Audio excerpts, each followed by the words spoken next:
উচ্চ মাধ্যমিকের পরে কেন কলেজে তুমি জার্নালিজম অ্যান্ড মাস কমিউনিকেশন নিয়ে পড়বে, জার্নালিজম অ্যান্ড মাস কমিউনিকেশন নিয়ে পড়লে সবচেয়ে বেশি উপকার বা বেনিফিট তোমরা কী পাবে সেটাই আজকের ভিডিওতে বলবো।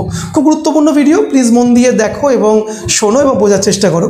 দেখো, পৃথিবীর যত কোর্স আছে, প্রত্যেকটা কলেজে যত সাবজেক্ট আছে, প্রত্যেকটা সাবজেক্টই ভালো, কিন্তু প্রত্যেকটা সাবজেক্ট ভালো এবং তাকে ব্যবহার করে ভালো কেরিয়ার করা যায়, এর মধ্যে একটা গ্যাপ রয়েছে, একটা অর্থনৈতিক গ্যাপ রয়েছে। এই গ্যাপটি তোমাদের বুঝতে হবে।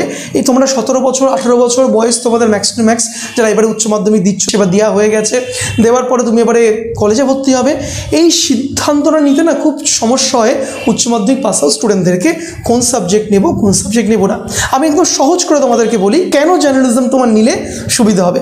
দেখো, পৃথিবীর প্রত্যেকটা সাবজেক্টই ভালো, কিন্তু প্রবলেমটা কোথায় হয়ে যায়, আমাদের কাজের বাজারে ইন্ডাস্ট্রিতে, যে কোনো ইন্ডাস্ট্রিতে যখন চাহিদা রয়েছে এতটা, চাহিদার থেকে যোগান রয়েছে এতটা, মানে এতগুলো লোকের প্রয়োজন কিন্তু সাপ্লাই হচ্ছে এত লোকজন, তখন সেটা কি হয়, সেই মানুষগুলোর মূল্য বা ভ্যালু আস্তে আস্তে কমতে থাকে।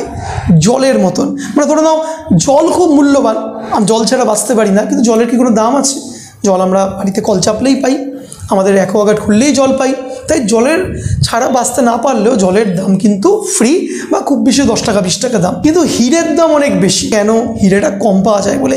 সেম একটা সাবজেক্ট ইমপ্লিমেন্ট করো, যেই সাবজেক্টটির বাজারে চাহিদা এতটা রয়েছে কিন্তু এর যোগান বা সাপ্লাই মাত্র এইটুকু রয়েছে, অল্প একটু, তখন তাদের মূল্য অনেক বেড়ে যায়, ডায়মন্ড বা হিরের মতন। এমন সাবজেক্ট সিলেকশন করো তুমি যেই সাবজেক্টটির চাহিদা রয়েছে কিন্তু যোগান কম রয়েছে, তবে তোমার সফল হওয়ার রেট অনেক বেড়ে যাবে। এটা বোঝার জন্য কোনো আলাদা করে ব্রেন বা রকেট সায়েন্স দরকার নেই। ম্যাক্সিমাম ছাত্রছাত্রী এটা ভুল সিদ্ধান্ত যেটা নেয়, যে বাবা পড়েছে হিস্ট্রি নিয়ে, মা পড়েছে বাংলা নিয়ে, স্যার পড়েছে জিওগ্রাফি নিয়ে, তাই এটা নিয়েই পড়ি। রং থট। আমার এক্সাম্পল যদি দিই, আমি যখন তোমাদের বসে ছিলাম তখন আমার ক্ষেত্রে, আমাদের টাইমে জিওগ্রাফি অনার্সের একটা হিউজ ডিমান্ড ছিল। জিওগ্রাফি অনার্স নিয়ে পড়লেই খুব ভালো চাকরি পাওয়া যায়, ওকে, বিভিন্ন এসএসসিতে হিউজ রিক্রুটমেন্ট শুরু হয়ে যায়, মানে জিওগ্রাফি অনার্সের স্টুডেন্টরা কেউ বসে থাকে না। কিন্তু এখন জিওগ্রাফি অনার্সের ভ্যাকেন্সিটা ভাবো কত কমে গেছে। এসএসসি দেখছো অনেকদিন বছর ধরে অফ ওঠে কেস চলছে, সেখানে এসএসসিতে কতটা গ্রাফ পড়ে গেছে রিক্রুটমেন্টের পরিমাণটা।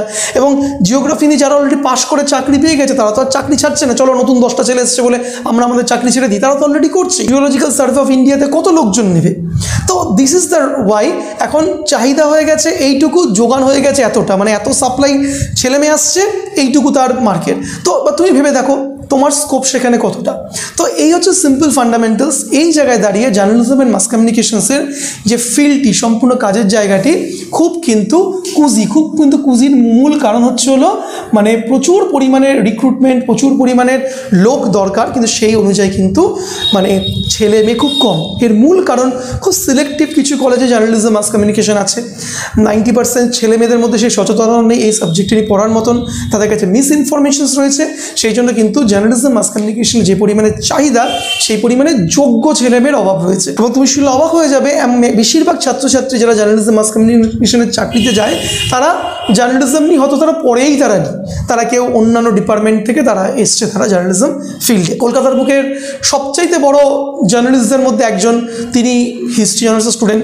আরেকজন কলকাতার বিখ্যাত পশ্চিমবঙ্গের সাংবাদিক, টিভি খুললেই তাকে আমরা দেখি, সে হচ্ছে হলো পলিটিক্যাল সায়েন্সের স্টুডেন্ট।